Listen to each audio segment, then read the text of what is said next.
Hi, my name is Harry Tie and welcome to Odejuma. Odejuma is an Ishekiri farewell that loosely translates to till tomorrow. But for me, I look at it as a promise that there is so much more in life to look forward to. And this interview-driven storytelling podcast is rooted in that promise. So as you take the time to listen, I want you to feel that as we go deeper with folks from across the Black diaspora, exploring the adventures, resilience, joy, and the ordinary moments that change their lives, that you would have a good, hearty laugh or you find something to sit with. Because there's power in the stories of everyday people, and these stories are worth telling.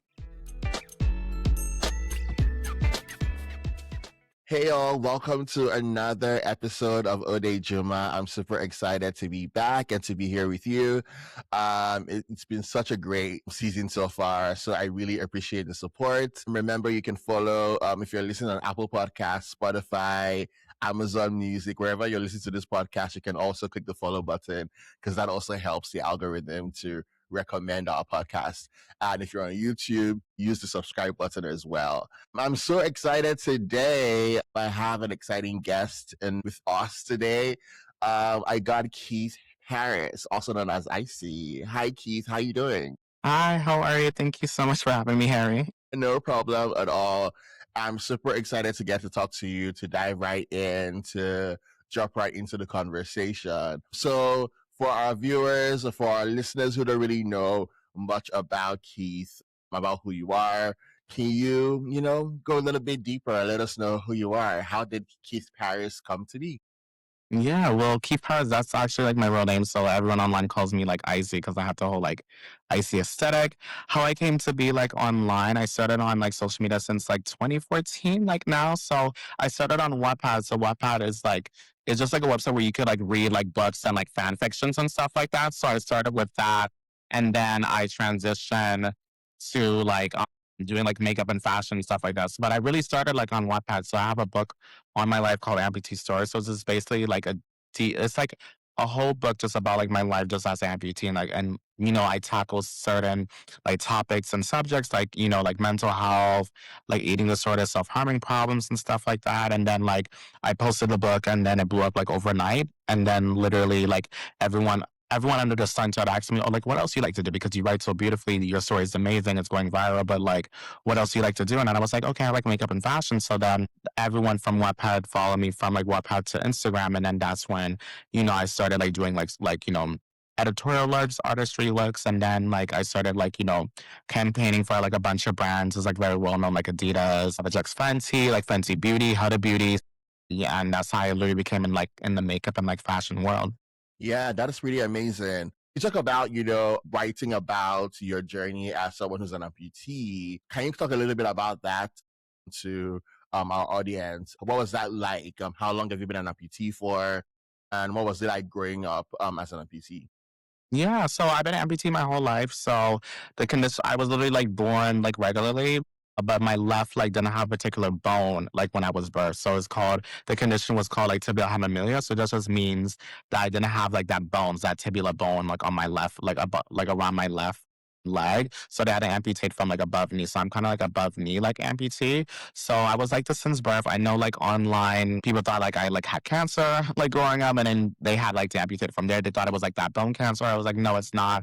People thought like I was like in the war and I lost my leg and I think I can't be in the war. So I think that's like so untrue. And then like, there's been so much like negative like rumors about me, like how I got my amputation. That's like just totally not true, but it's starting like important conversation, like what I'm doing, like what we're like doing right now. So I used to hear like all the time people said like, oh, I was like in a gang and like a gang member, like they shot me in the leg. I read so much. It was like fan fictions, but like it just wasn't true. So I just used to laugh all the time and like, but also too, like when people were saying stuff like that to me, like in the past, I was like so young. So I just used to take that to heart. I was just like, okay, why is a random person who's an adult online saying like these racial things to me that is like totally not true? And I was like this since birth. Like have baby photos from me like since birth. Like, I had all my surgeries like since a baby, like, with my amputation and stuff like that. So I was like that since birth. And like, just growing up,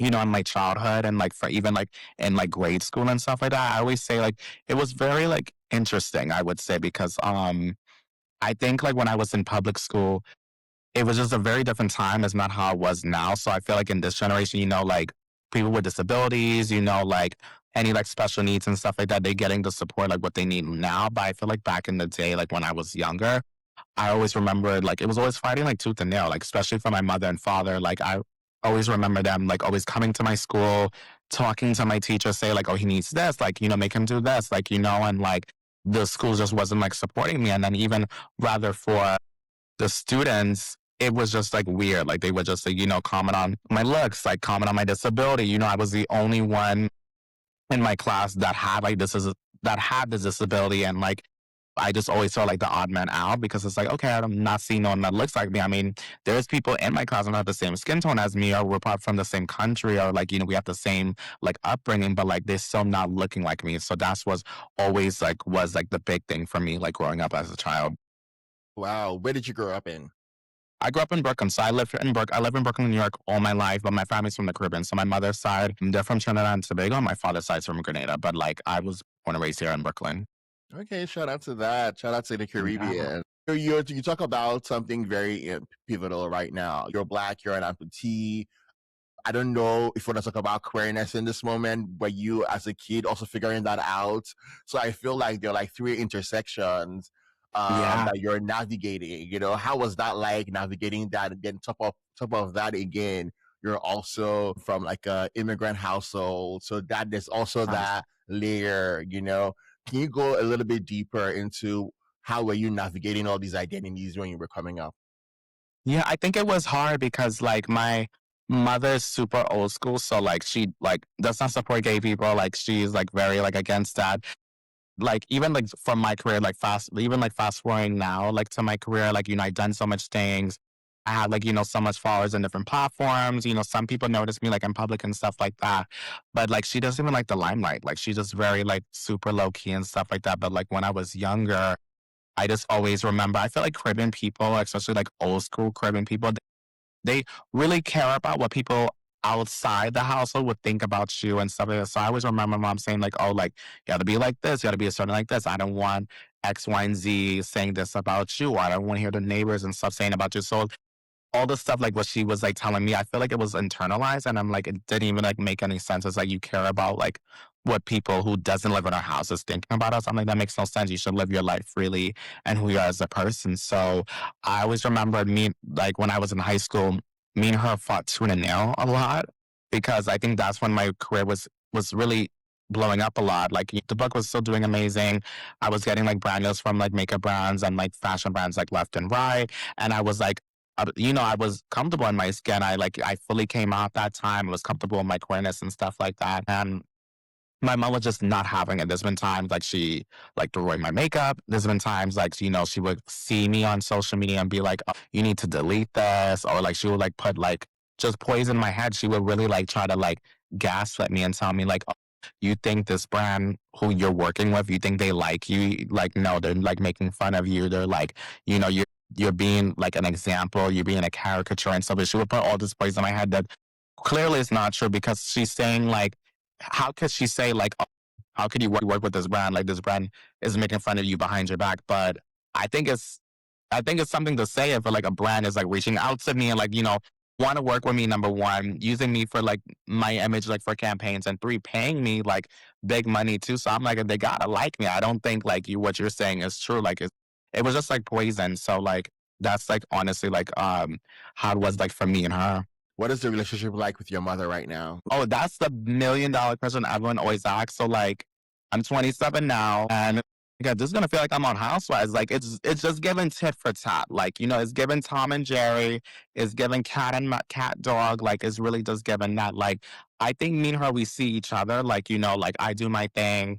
She do her thing and stuff like that. But then there's times she do slip up and she would like tell me like, oh, like I think it's time for you to get a real job, or she will say like she will see something trending because there's a lot of stuff on my photos and like articles and like interviews I do. It always go viral, always just trend, always has like good numbers. And she would like see those on like the algorithm, and thank God the algorithm's working. I'm happy the algorithm's working. But like when my mom see like anything of me, she would like text me all these like vicious things and being like, "Oh, you got to delete this, delete your Instagram, like just like this is like I don't want, and it goes back to like she's always think what the outsiders is like thinking about whoop de woo, and I'm just like I just blatantly like have to ignore it because it's like this is like my life. And like I know in my heart, like, everything that I'm doing like in my life right now is nothing bad. Like, me talking to you, like like what's so crazy. If she see this interview, she would think this is bad. She would think, oh, this is like this is like the craziest thing. She would like, and I'm like, this is not a bad thing. We're not talking about nothing bad. We're not like, this is not something illegal and stuff like that. Like, we're just, this is something, positive. And like, what's crazy, like you would want your child if they was in this like social media world and like this limelight and working on with these big brands and companies starting these important companies, you would want to cheer him or her on. Do you think it's the queerness piece, or it's the femininity of it all? Do you think it's the coming with the I don't know. I'm just trying to figure out, do you have an idea where Oh, I know I could give you that answer. I know what it is. It's everything is D all the above. Like she's mad that like I'm fully open. Like I feel like she wanted me to like, be DL, but like baby, who's DL in this day and age? So like there's no like, nobody's DL. I'm not doing the DL thing. I think she want me to like kept my queerness a secret, but we're not doing that.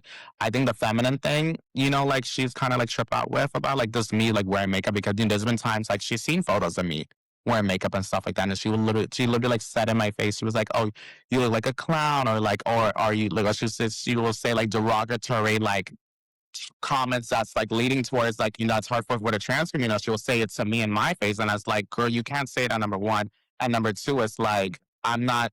I do like me wearing makeup is like I'm just looking good, like like me like wearing makeup is self-expression. I'm not like I like it's not like leading me to like transition and stuff. But hey, if I wanted to transition, if this was a parallel universe, I wanted to transition. Like I said, you should support me, and that's like whatever my walk of life if I was going to do that. But like me wearing makeup as like a black gay man, I just want to wear makeup because it's like self-expression. I do it for a look, I do it for an aesthetic, and I think it's just like I think it's just like a self love like kind of thing like when I wear makeup and stuff like that, and just like the aesthetic and the vibe of it at all.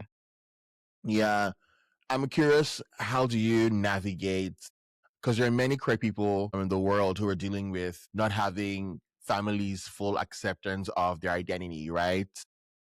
You know. Whether it is across the Black diaspora, is something that is very rooted in how we navigate our queerness. I think my curiosity is, how do you take care of yourself? How do you make sure that you are in the right frame of mind as you're dealing with not having the full support and acceptance of a parent that you really love? How do you navigate that piece for your own self-care? Yeah.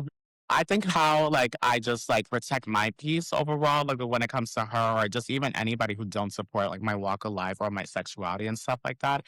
I really hold I have a tight shift like when it's around me because like I said to you, like I've been doing this since like 2014. So like I have seen it firsthand for like my personal self, like people who came in and out of my life who like, you know, was just around me just for like the glitz, the glam, and stuff like that. And like behind my back, I would hear like, "Oh, they don't even support you. They were just using you because like, this brand, you're getting this, you're getting these product for free, or like they saw you take a photo with this celebrity or like this CEO, and like they just like want to be like just want to be up your shadow and stuff like that." So like.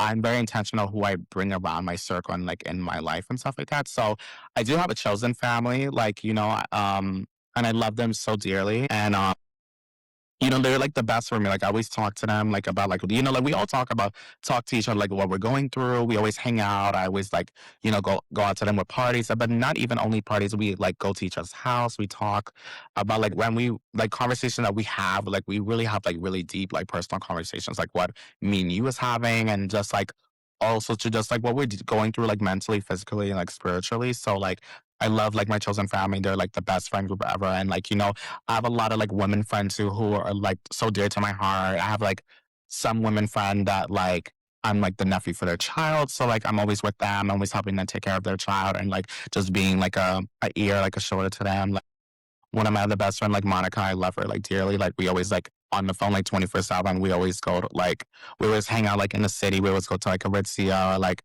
Barnes and Noble and stuff like that. We just like shop around and like she is like so I care about like in my circle too. So I just like to keep like genuine souls like around my circle and even to the people that I that's in my circle, I know for like 5 or like 10 plus years. And even to like, I have cousins that are, I have cousins that are gay because, there's queer people everywhere. So like, what's so funny about this, how my mom don't support me, we have gay people in like my family. So like my two favorite cousins, they're named Bryce and Carmisha. Like my cousin Bryce, like he's fully gay and like I talk to him all the time. We're really good. We're very close. Like he knew me since I was little. Same for Carmisha. Like she knew me since I was little. But she don't live here in New York. But my cousin Bryce live in New York. So I'm always on the phone with him. He's always like someone he's kind of give me like older brother vibes. So like I always go to him.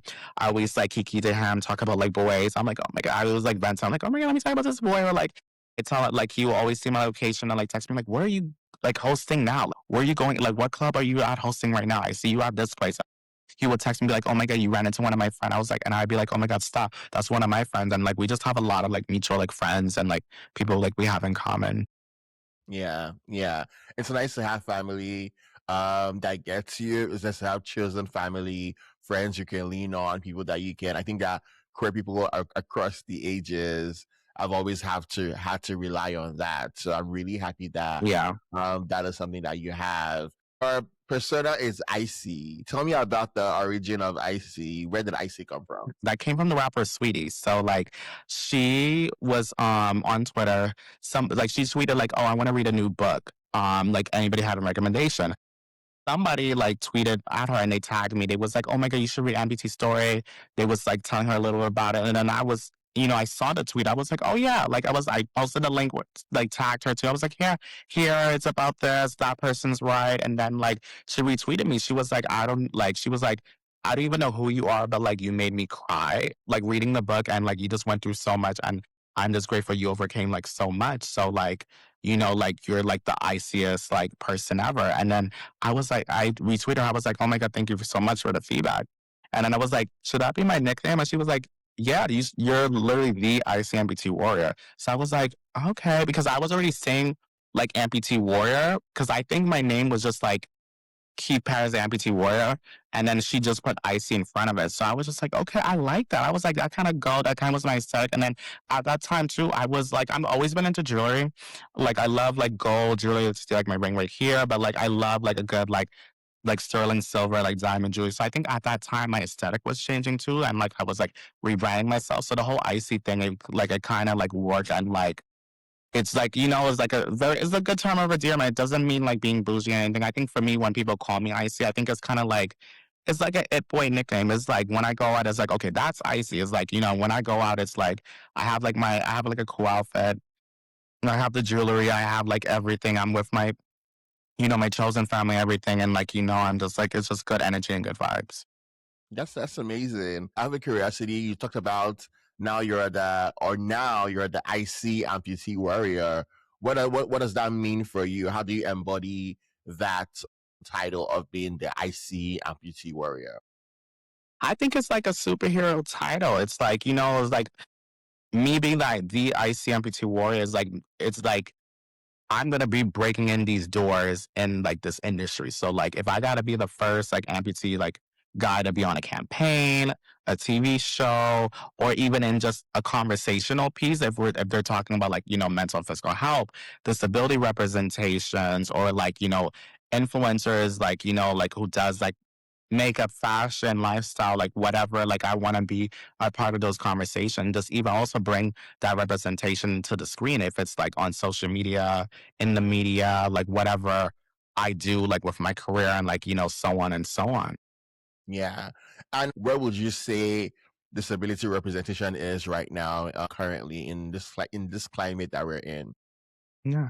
I think we're at a very good place with disability representation because I am seeing a lot. There's so much like well-known brands like Adidas, Nike, Lululemon. So one of my friends, he modeled for Lululemons that are using disability models, putting them on campaigns on the forefronts and like commercials and stuff like that. And like these brands name that I just said, these brand names have been around for years. Like me modeling for Adidas, I would never imagine for them to have like a disability like clothing brand and like accessible like disability wear for like disability people. So like that was honestly like a dream of mine. Like when I was like on a campaign with them and they used my imagery for here in the States and then they use it in South Korea and Japan. So that like blew my mind because Adidas been around for years. So like when I found out and when I was modeling, I was like, oh my god, I used to wear Adidas like all the time. I used to wear the socks. I'm like, it's crazy that they're now really listening to my people and really making accessible clothing, but not only making accessible clothing, but also putting us in a campaign, putting us in the forefront. So for me to model for them, I think it was like really like a pinch me moment. Thank you for sharing that. Actually, you are getting all these campaigns, you're doing all the things, um, you're more of budding one of the prominent Black queer social media influencers now. How does that translate to your personal life? How is that affecting you when you are trying to just be Keith, on a regular day, just chilling? How is that Yeah. affecting you when you're dating, when you're in all of these spaces, navigating your life? Is there like a disconnect? Is it tough? What is that like for you? There's like so much points that you said. So like I think for the first point for like how do I like care like still take care of myself? Like if I'm like, okay, this is icy and we're turning off icy and we're just like, this is Keith like Paris. So I think for me for Keith Paris, like how I am, like if it's like a normal chill, if I'm not doing an event, if I'm like, not doing content, if I just have a chill like week or day, I'm the chillest person ever. I'm only child, so what you see is what you get. So like I'm home by myself. I'm literally just like watching TV. Like my TV is playing like Pokemon, like loft, like music. I'm like watching people on YouTube and like Instagram, like opening Pokemon packs and like and my own personal time. I'm like watching like anime, like videos and like game like game walkthroughs and stuff like that. Like I'm a nerd at heart, or like I'm reading like manga and stuff like that, or like I love Egyptian culture, so I'm always reading like a book on Egyptian hieroglyphics or like something about like the pharaohs and like the mummies and stuff like that. Like I'm just doing that at home, and then like I will go to the gym. I'm like like take myself out to eat and stuff like that. Like that's how chill I. That's literally how I'm chilling. I'm not doing a hosting if I'm not like at a red carpet, if I'm not, planning a photo shoot. I'm literally just home, gonna catch me at the gym. I'm a workout for like I work out for like 2-3 hours, be in a sauna for like a good like 50, like maybe 25, 50 minutes, sweat it out, like get my body good and like literally just like go home and chill. So like that's how it is for me for disconnecting. But for like dating and stuff, like I'm not like dating now, but I always say to myself and like all my family and friends always say like, when you least suspect that like someone will come to you in your life. I was dating somebody publicly. It was like years ago. Like we was on like People magazine together and stuff like that. Like, we did like a couple campaigns together like back in the day, like Hot Topic and stuff like that. But like that relationship obviously that relationship ended. But like for me, just like right now, I'm just focused on myself. I'm focused on my career. Like I said, like whoever like the Lord, God or the universe like bring me to is like they bring me to. But like, I'm always cautious, like, if I am talking to somebody or like, somebody do want to date me, I do tell them about like, the social media like stuff because like, I'm very cautious with that. But also too, like I take my career like super seriously. Like what Sweetie says in her song Icy Girl, my career is like a child and I'm taking all the custody. Like my career is like my firstborn child. Like I don't play when it comes to my career. So like if I'm dating somebody, like you would never see, or if I'm like talking to somebody right now, you would never see me post them like very quickly. Like me and him doing a TikTok or like, I'm posting him right now. We're doing like content together. Because no, I don't want to do that because it's like I want to get to know you and I want you to know Keith Parris. I don't want you to know you're gonna know Icy. Obviously, you're gonna be around Icy. You're gonna know Icy, but like you wanted to date Keith Parris, so you're gonna date Keith Parris. And I don't like to waste people's time because everyone's time and energy is so precious. So and I don't even want to like parade anybody who I'm talking to very quickly on social media. I think that's tacky. I think like, you know, that's like kind of weird to me when I see celebrities do that. Not even celebrities, when I see other influencers do that because like they just want the clicks. They want so fast that, they see their favorite celebrities or influencers, in relationships and they like, they give us that competition or they want the clicks and views. But like, I don't do that like for love. And I think another thing too is, I'm gonna just be real with you. There's a lot of influencers that can't do real life. Like I could not be on my phone for a whole day and I won't get like anxiety. I could post my content. I could post and go. I won't be obsessed with like the clicks, the views and stuff like that. My favorite cousin, Grizel, like what she always say to me, whoever like your content is like, those are the people who get your content, who get it, who's getting your niche. So don't worry about like the likes and like the clicks and stuff like that. I get it from like, it's a business, but like it should still be fun. It's like, me doing this interview, I don't care like how much views this get. Like whoever watch it or and like all the comments that we're getting from this is like these are the people that get it. These are the people that getting to know me or like the people who already follow me, they're translating to over here. Like they're gonna get this. So like I'm like very cautious with my energy when it comes to like online in person and stuff like that. Yeah, I fully believe people like a lot of people they can't do real life. Like a lot of influencers they can't do real life. Yeah. Yeah. And I feel like influencing is, I mean, it takes a lot. I Yes, try it's no to, joke. Good, like you googling me already. Like I've been doing it. Like I keep saying, like I've been doing this since 2014. So I literally seen so much people who came and gone. I literally seen like I've been around people who was like the it boy, the it girl around that time, or was like the big influence and stuff. And I literally seen like if they're in a scandal, I literally seen their career crash. Or me being in these spaces, like you hear so much about everybody. Like people like to talk, like people run their mouth like water. So I heard it also like, and especially when I go to these events, one thing for me I'm very cautious when I go to these events. Like when I go to an event, when I'm getting ready, I don't say to myself like, "Oh, I want to meet this big influencer and I want to do a TikTok with them or Instagram or get a photo with them." I be like, I say myself, I get myself a pep talk because people are so weird in these events. I'm like, look, if I make a friend, I make a friend. That'll be good. But I want to talk to who sent me that email. I want to talk to the owner of this brand because I'm trying to make gold. Like of course like they invite me so that means the budget big so I'm trying to like really do business with this company with this brand and like with these partnerships like that's like really like what I see. okay, okay, that's pretty cool. What would you say is the secret of your longevity? You've been doing influencing since 2014, and it's 2026, and you're still here. So, what's the tea? Tell the people. Oh my god, I think there's no tea. I think because like how I am on camera is literally how I am in person. Like how I am on my story is literally how I am in my like in person too. Like when I do my hostings and stuff, I like the feedback that I get from people, especially like queer people that look like me, like like gay, like feminine boys that look like me, they literally everyone always say like you're just like how you is online. And they'll tell me horror stories like they be like, oh my God, I met this influencer or I met this person and who lives in New York that has so much followers and like they're mean, they're like, they're very clicky and stuff like that. And like I'm not like that. Like my mom always told me like never judge a book by a cover and I was never like the judgmental like, I never was a judgy person. Like, growing up and stuff like that, I was always to myself, always respected people and stuff like that. And I think just what really works for me is like what I'm sharing online and like what I'm sharing to you right now, like how I told you, like I'm in the house, I watch anime, like I love the my anime side, the makeup, the beauty, the fashion. I think these are actual things that I love, and I think my followers and like just like or just everyone is just seeing like oh, this is what I see really likes, and people's like really watching, gravitating towards it. I'm not just following.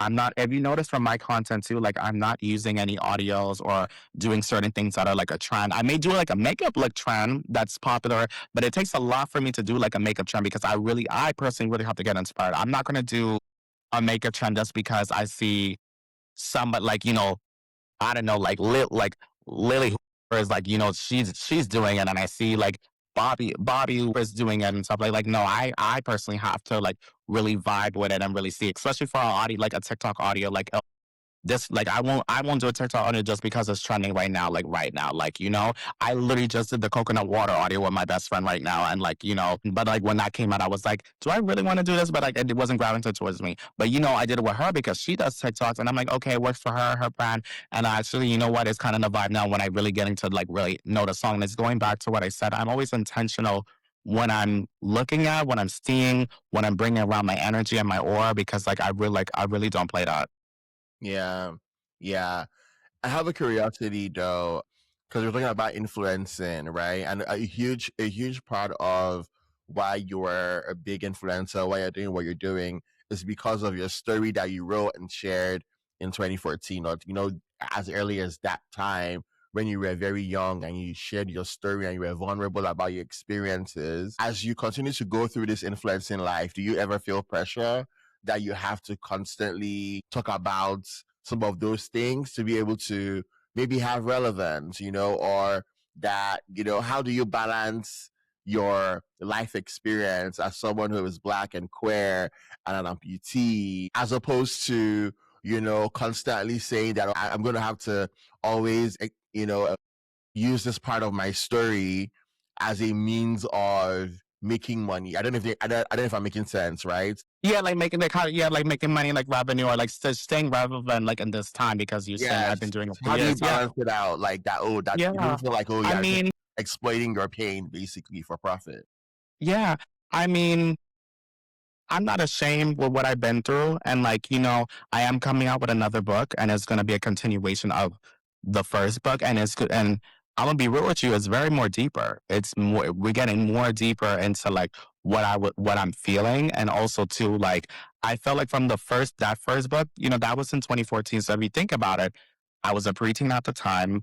I was, still getting help at that time when I was writing the book. And when the book was published on Wattpad and everything. The book did good. It went viral.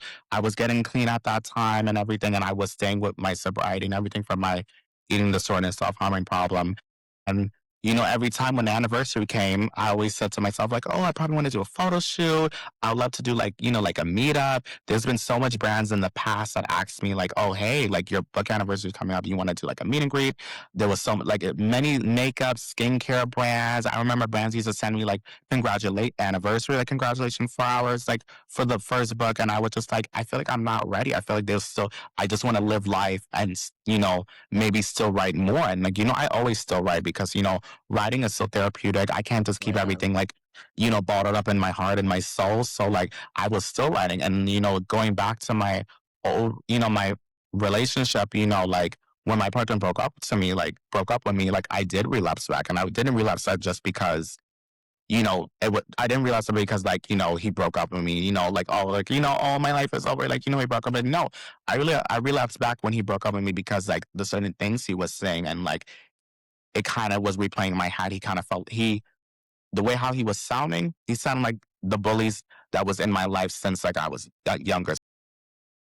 It wasn't like he, made me realize it's the words that he was saying and like, his true colors was coming out and it made me went back to how I was feeling when I was a little kid. And then when I found out how he really felt about me and like, all these derogatory terms he was saying about me, it's like, oh, you sound like the people in my DMs, or oh, you sound like the people like, that bully me in my head. And you know how the human brain works. The human brain works is a crazy.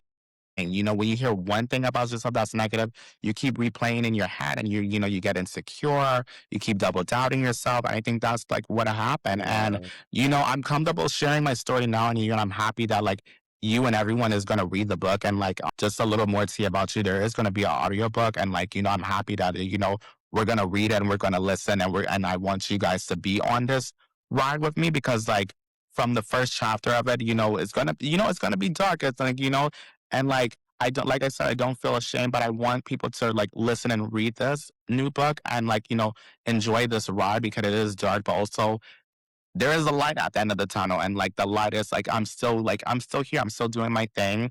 Nobody's perfect except whoever you believe. And I think that's like the main message of like the first book and the new book too. But I think for me, for like right now, I think the problem for me, I'm being real with you, I've been noticing because I see certain, people send me, DMs, people send me like little like indie blog like posts where they will like write about me and like, Twitter conversations and stuff like that I see and stuff like that. I feel like a lot of some chatter online, a lot of people just try to discredit like my walk of life. And I think that's like where I get frustrated and angry, like for like time being right now, because I think people discredit me when they'll say like, oh, he's been doing this for years. He needs to give it up. Or like they'll just be too like like mean girl, mean boy. They'll like try to criticize like, my brand, my walk of life, like who I am and stuff like that, and like my career. And they try to like compare me with this influencer, and not even with an influencer, try to compare me with somebody. I don't know, it'd be weird, like in the music industry or like, somebody who does like fashion content. It'd just be weird. And especially they'll love to compare me with people that's like in my queer community who does like influence. It could be influencing music, fashion, even podcasting people. I see people comparing me and I'm just like, I just don't like this because it's like I work so hard for my name and my brand. And I think also too is like I think a lot of people forget too. I don't have a manager. So I've been doing this on my own for years.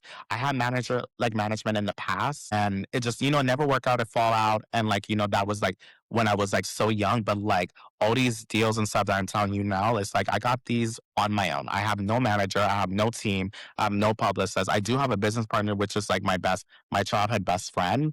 But he don't have a man. He never went to like college for like business or like for marketing and stuff like that. Like me and him, we're really like doing this in real time. Like we're learning while we go. Like he literally helps me like send out emails. He literally helped me send like schedule things for me, and it's a collaborate thing. I don't tell him like, hey, do this for me, and then have it done by me for the end of the week. It's like no, I tell him like no, here you take half of this email for outreach. I take half of this email for outreach. Let's use Google Calendar. Let's sync this up together. He keeps me afloat with my budget, like when I'm in my hotels, when I have press tour and stuff like that. Like it's a full, like, people don't realize, like, people just think influencing and, like, what I do is, like, oh, it's cute. Like, he opens packages and, like, he put makeup on his face and, beautiful clothes. And, like, he just, records and then that's it. It's like, no, I really do work to, like, get me in these places and stuff like that. And even right now, I'm on a little press tour right now. Like, I have so much articles coming out for like July and August. And there's so much that's coming out that like a lot of people don't know that I'm super excited to share. But like, I had to do the work. Like, I had to do the outreach. I had to like, phone call. And that's another thing I don't really show people a lot. I don't really show them like really like the behind the scenes stuff that I really do. Like, I'm setting up like phone conversation with brands, television shows, like, I'm talking to like networks and stuff like that too. And there's so much emails that I get throughout the day, like contracts, like, PR stuff. It's like, it's a lot, but like, that's the one thing I really don't like what people say. Like they try to compare me or they try to discredit my walk of life because like I work like, I work super extremely hard and I feel like I made a good name for myself. And on top of that too, I feel like the proof is in the pudding because like how you said, you've been doing this since 2014. You could Google me. I have like a Wikipedia page, a famous birthday page. You could actually Google my whole entire life. And then also too, I got so much awards for a short time. And like since I was young too, I've been on like Out Magazine, like their Out 100 list, Pride 50 list I got last year. Same for Native Son. Like these are big like accolades I'm holding on my names like at a young age. So I think the proof is like literally in the pudding. Yeah, yeah. A little bit because I know when you were speaking talking about relapsing, and I want to talk about that a little bit more. Did Yeah. you have like an addiction situation at some point? Yeah. Yeah, it was just I think the addiction was just for me, it was wasn't like no like drugs, like no like pills or anything like that. It was just like I just really had like a bad like self-harming problem. Like I would like, like self-harm myself like so much. I had like a bad eating disorder like problem like so much. I think like when my partner broke up with me, before he broke up with me, I was starting like my workout journey. So I was like working out. Like I kept saying to myself, like, oh my God, I want a bigger chest, just want like, a little muscle on my arm. I started working out. And then like when he broke up with me, I was kind of like at a limbo stage. So I was still working out, like, when he broke up with me, I feel like that was like such a therapy for me too. But then there was times like when I didn't eat. So it's like, okay, I'm drinking the protein, shake and everything like that. And, I'm seeing, and I'm naturally skinny. So I was seeing a definition, but then there was times I wouldn't eat. And it's like, okay, that's bad now that I'm like, trying to bulk up. When you bulk up, you have to eat like protein, really, you have to be serious. Like when you're trying to bulk up, like you have to like, be on the protein, like eat the food, like, the high protein food and stuff like healthy and stuff like so I wasn't really eating and stuff like that. And then like I was still hurting myself. So it was just like a weird like limbo like stage that I was in. But I'm happy that like, my business partner slash brother Christian, like he really got me together. He was like, hey, like I love you, like, like screw him, but it's like, let's get you help. Let's take a month. He literally told me to. He's like, take a month or two off. He hold my passwords down. Like, he was like, okay, if there's something that I think you should go. And at those times, so when I did relapse back, he was literally telling me, I think the only events and stuff you should go if it's like a red carpet event. If it's not a red carpet event, you're not going. You're not going to no pop-ups, no nothing. Like, you're gonna get help. We're gonna like go in therapy and like the only events you're gonna go to is like red carpets and I'll handle the emails. And like that's what we did. That's good to hear, and I'm glad that you're doing better and you're feeling better, Thank you. and that you're thriving. What would you say is the key? Because you seem very confident and very sure of yourself. What would you say is the key to loving yourself unapologetically? What was the thing that you discovered in you that no matter what, society or people will try and put onto me, I love me and I'm fabulous and I'm the baddest. How do you get to that space where you have this level of self love unapologetically? Yeah. I think how I got to this stage like now is I think I had to do the work to heal my inner child and just to heal myself too, to get like my glow up. So I think, just being in therapy, talking to a therapist and like really getting to getting down to the nitty gritty of like why like you had this trauma, like why this certain word like makes you feel like insecure and stuff like that. Like, so like I think really just like healing that inner child and holding little Keith and just saying like, hey, well, you're older now, but like I just want to say like you're healed. Like, you have people in your life that actually do care for you. You're doing amazing things of what you always dreamt of as a child. And like, I feel like for me when I was little, I always loved the arts. I always loved this lifestyle. Raised in a Caribbean household, like like people know how it is. It's like they want you to be a nurse, they want you to be a doctor, they want you to do all these like fun for other people, but for me that was not fun. So I was just like to myself, I'm like, this seems like a code. I don't want to be a nurse. I don't want to be a doctor. I don't want to be a lawyer. I'm like I don't. I'm sorry. And like, what's so funny? I was like a theater kid growing up. I love acting. I think acting, it holds such a beautiful place in my heart. I would like want to like do that. I love sitcoms, so I totally see myself doing that in the future. So like just like really healing my inner child. So I work out, I stay for a long time. I like to stay like 2 to 3 hours. I have to go late at night, like 12, 1 o'clock finish. I finish like 3, 4 in the morning and just like, be to myself and just like really do the work. Yeah, yeah. And for your career, what is your hope for? I know you spoke about it a little bit about wanting to do a sitcom, but in like 10, 15 years, where do you want IC Paris to be career Yeah. wise? So, well, I feel in 10, 15 years, oh my God, I would fully want for me to just, obviously the name got bigger. Obviously the name got bigger. Me, you will see me, still, you know, in makeup campaigns, modeling for like a lot of like just like random brands that like make sense for me, like, fashion brands, makeup brands, skincare brands, anything under the sun that I could that I could gravitate towards. Um, Probably still living in New York. I can't see myself living nowhere else, but maybe traveling a lot back and forth from LA. So like maybe like, just being like a fake like LA resident, just saying they're just only going there for the events and like for work and stuff like that. And and then like having the book, like I would love to have my book in Barnes and Nobles. I think that would be like so dope for me to do. Like have like a published like physical like hard copy like book of like amputee, like we have to get Amputee Story like in Barnes and Noble shelves. I think that would be really dope. And just really like having conversations for those, having people having conversations about the book, learning more about my life. And, there's so much ideas that I want for like a physical book. I want like you guys to really like know about my life, know about my disability and like, just know more about me. Like I want there's so much ideas I have. I've been talking to people that offered to like have my book published, and then there's been ideas I thought I to have like photos of me when I was a child in the book, and so like that whole thing, like a really like biography or like a or a good memoir. Like I would love to like have that moment. So like I would love to see that like in 10 years. What else? What else? And yeah, like I said, acting I love. Like that's what really gravitated to me toward like this industry. Like I love like Demi Lovato. I think she's like my favorite actress ever, and like favorite like performer and stuff too. So like she really got me into like the arts and stuff like that. I remember looking at her as a child and pointing at my dad. I'm like, I want to do this, and like he straight me put me in acting, and like I'm funny as hell. So like I would love to be like an all black sitcom. Or even to like a teen drama, like I would love to be like on a show. Like if they ever bring back like Degrassi, I would love for them to do something like that. I would love to be on that show. I think me being on like a show like that, I think it would start like great conversation, great representation, not only for me, but like, everyone who's disabled. Because like, I would love to be on a show like that because like, if you think about it, they had a disabled person, but he wasn't disabled, aka Drake. Like his character, and I really thought back in the day he was like in a wheelchair, but then I saw him performing Moment for Life with Nicki Minaj. I was like, oh, you're not in a wheelchair. So I'm like, okay, this is scary. Like, that's scared. That like creeped me out. So I was like, we need like representation. So I would love to actually be a disabled person in like a show, like in like a teen drama like that. Okay, okay.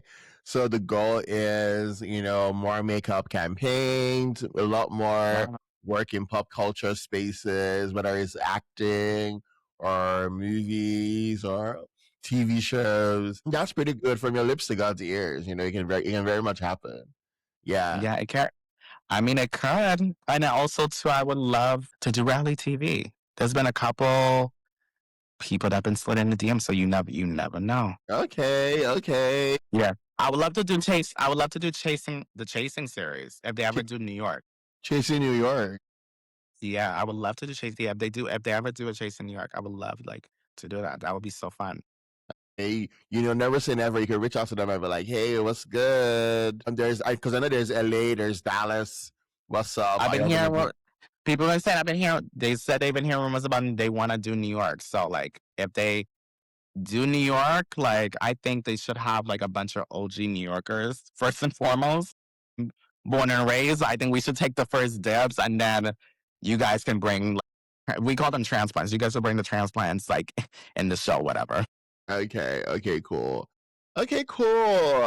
We're winding down our interview, but before we fully wrap up, we do rapid fire questions on here, and so I'm gonna ask you a bunch of rapid fire questions and to get your answers to them. Are you ready? Yeah. Oh my god. The first one is: what are the three songs currently on your playlist? Cool. Prayer Sky, Silent Moment, Isla, she did it again, and not Bad Baby, pop, not Pop Smoke. Oh my god, the baby, pop that thing. I don't know why I said two different. Oh my god, I'm nervous. Oh Uh-huh. my god, I need skills. It's rapid fire. Okay. You're fine. You're good. What artist do you want to collaborate with so bad?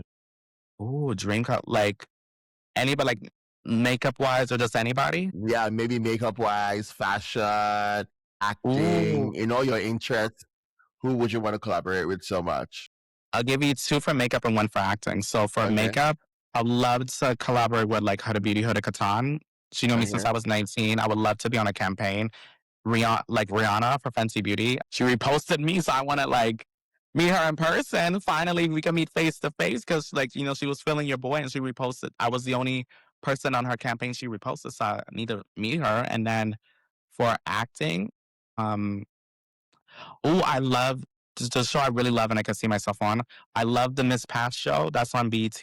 Yeah. I would love to be on that show. So I would love like to I don't be any character. I don't care if I'm like a side character, have one line, the waiter. I would love to be her. I think she's like Not the really waiter. funny.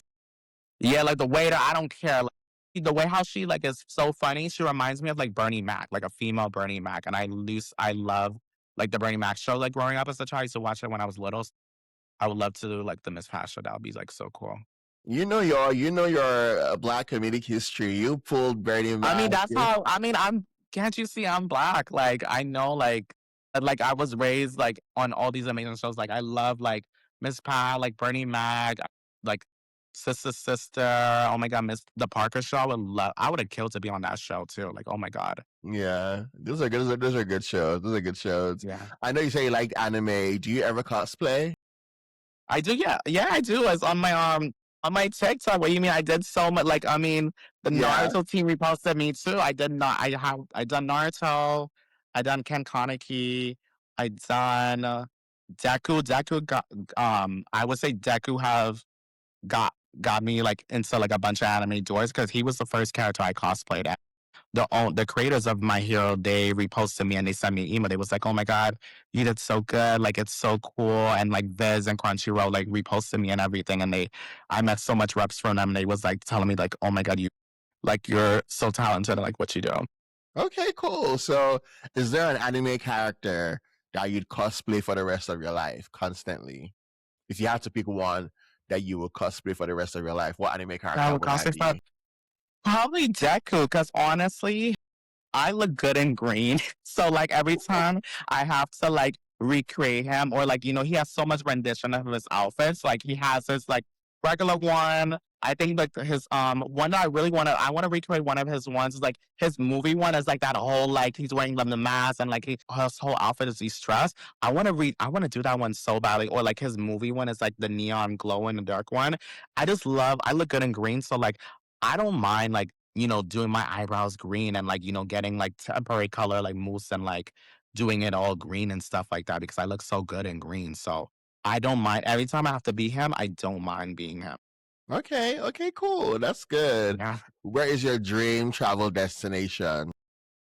Ooh, dream travel destination. Probably Dubai. Like probably, yeah, probably Dubai. I just love like the culture and like, they have so much like, culture and like things over there like that. I probably want to see and like experience. Like I would die to go there like for like the perfumes, like the oud and stuff like that. And like I'm a Housewives fan. So like when I saw Real Housewives of Dubai, I was like, oh, this is me. I could see myself living here when I'm married and I got a kid and stuff like that. So I'm okay, this is like this is tea. And Okay. South Korea, I would love to like go to Seoul because I love the culture. I love like that's like my alley because there's the anime side over there. They got the anime, like the makeup, the skincare is like tea over there. So I would love to go there too. Okay, cool. A Yeah. little segue. I'm a Housewives fan. I'm always curious. What are your favorite franchise? Who are your favorite Housewives? And what are your favorite franchises when it comes to Housewives? Yes. Oh my God. So I love Atlanta, Okay. of course, and I'm watching Atlanta. I'm watching Atlanta right now. I'm up to speed. Like I love Atlanta. Potomac, I love. Okay. Real Housewives in New York, I love. I love the reboot. I need to watch the old ones. I know the old ones are really good. People always say, but like, I love like the new ones. I feel the new ones is more modern. It's more Mm-hmm. woke. It's more like diverse. Yeah. What's another one? I think and Real Housewives of Dubai. I can watch Real Housewives. I miss Real Housewives of Dubai so badly. They need a third season. I miss that so badly. But my favorite housewives, I love Portia. I love Cynthia. I'm so happy K Michelle's on it because like obviously we knew her from Love and Hip Hop and like I just think that's like such a marketing genius and that's T. I'm Yeah. happy that like she's there even though she's crashing out.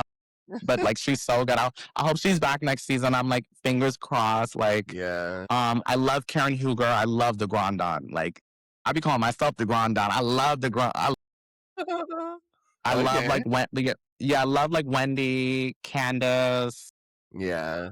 Giselle. I love. I love Lisa Milan. She's my favorite. Like I love Lisa Milan. Okay, cool. That's good. That's really good. Yeah. Okay. What is your favorite part about being black and queer? What's my favorite part? That we have style, we have taste, and like the culture and like obviously and like the men too. Like, oh my God, there's so much like fine guys that would like I will see like at parties. I'm like, I just be looking at like all these guys and even guys who would like try to talk to me or like flirt with me or whatever. I just be like in my head, I'm like, thank God I'm black. I'm like, oh my God. I'm like, I'm so proud of my blackness. I'm like, thank you. Please. I can't imagine anywhere else. Where like what Dorothy said, there's no place like home. I love it. Oh my God. That's cool. That's really cool. And finally, what's your guilty pleasure? My guilty pleasure. I don't know. My guilty pleasure. I don't know that I drink a lot of apple juice. I don't know. Like that's the only thing I like. That's like my guilty pleasure. I I love drink. apple juice. I'm sorry. Yeah, I could. No, is you think you can drink? No, it's bad. I've been drinking since I was little. Like I can drink like gallons. Like it's like it's water. Like it's like all my. You could ask any of my friends. Like my best friend's looking at me to the side right now. She's like no. He has a problem. I think that's the real addiction. Like no, like he's not hurting himself no more. He's like drinking so much apple juice to become an apple. Yeah, he's gonna turn apple. You heard us? He's gonna turn apple. That's the real. Yeah, I need a Mott's deal. I need a Tropicana deal, Arizona deal, like Okay. for real. Okay. Okay. Shout out to apple juice. I love apple juice. So, Oh, I'm here for it. Totally. I'm really happy that you came on. I'm really happy that you came on to have this conversation with us. My final question for you is there are many black queer kids, young black queer people. Some of them are also, living with a disability. What do you want them to take away from seeing you live your life? Your life is very inspirational. You've been able to rise and not let your situation define who you are. And you've been able to be great representation for folks who are going through similar things that they're going through. And so, what do you want young black queer kids who may or may not be living with a disability, what do you want them to take away when they see you do your influencing on social media, when they see you, get that TV deal or that brand deal, what do you want them to take away from experiencing Icy Paris? Yes. What I want them to take away is just, always be yourself. As long as you be yourself, you be kind to everyone who's like around you and stuff like that. And like, honestly, I think what kept me happy, like when I was a kid and just like, till now, and I still do it now, you just have to keep dreaming. Like, just as long as you keep dreaming, you have your imagination, like no one can stop you. If you say to yourself, like, oh, I want to be the first, like whatever, or like, oh, you want to be do what I do too. Like literally keep dreaming. And like when you get to that certain age and like, you could sit to yourself as like, okay, how can I get to this place like Icy or like any other influencers or like who, or just anybody else who they're looking at and stuff like that. You can look in your heart and really make a game plan for yourself and just like go after so like what you're dreaming. And, as long as you're yourself, you're safe, you're kind to others, and just really ignore the haters. Really ignore those people that's being rude, that's mean to you. Really don't listen to the naysayers. Really, whatever like you're going through right now, this is not like your whole life. This is not permanent. Like if it's you're going through something at school, at home, like you're gonna get older. You're gonna like find your chosen family. But if it's like stuff at home, I had my journaling, I had my creativity, I had like my dreaming. And I think what dreaming really got me to where I am right now because like when I was home, when my mom never supported me and stuff like that. I always used to just lock myself in a room. I was like, you know what? This is not permanent. I'm gonna, just like manifest like my life after, the situation that I'm in and fast forward now, look my life blossom and stuff like that. And I'm grateful for that. And like really just like protect, like really like honestly and truly like protect your peace. Protect your peace. Amen. Amen. Yeah. Amen. Thank you so much, Icy. This has been great conversation. Appreciate you being open. I appreciate you just sharing. And I'm sure that, our listeners are also thankful for your openness and your vulnerability as well. Yes. Thank you so much. Thank you so much for talking to me and having. No problem at all. And if you've been watching, whether on YouTube or on Speak Minneapolis, or you've been listening, wherever you're listening to this podcast, thank you so much for staying with us till the end. Don't forget to like, don't forget to share, don't forget to drop a comment. If you're watching on YouTube, also subscribe. Thank you so much. I really appreciate you. And until the next one, Odejuma.